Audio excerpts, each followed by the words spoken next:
Okay, in our last video we showed you this firmware, step 6, and we also actually covered some of the settings. So this is going to be a short video on Hyrel3D.net.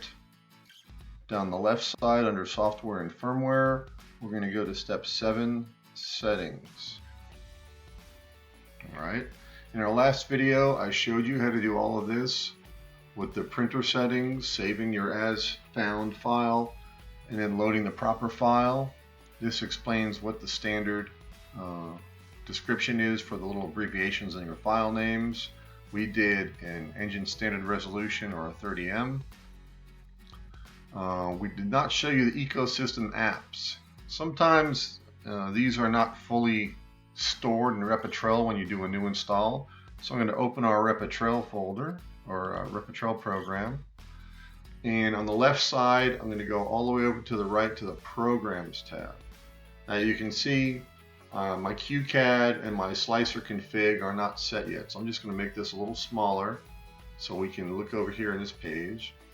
And assuming that you did the install as a Hyrel user who has admin rights, we're going to just copy over here the location for the slicer configuration and then paste that in over here.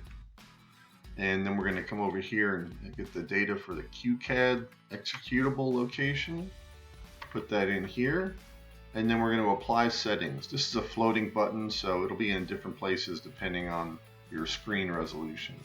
It's normally in the bottom left. Hit that again just to make sure it's right. And now we've done the ecosystem apps location.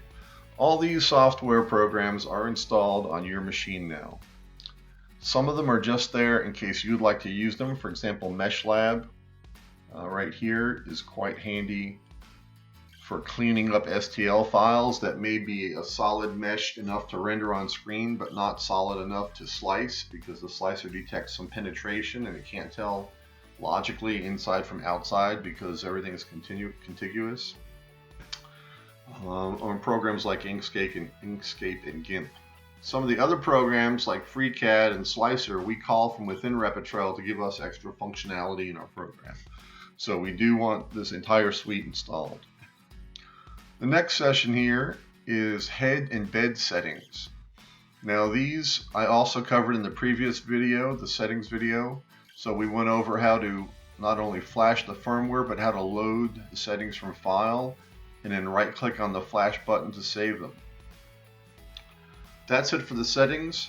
Our next video will be 8 recipes. We'll see you then.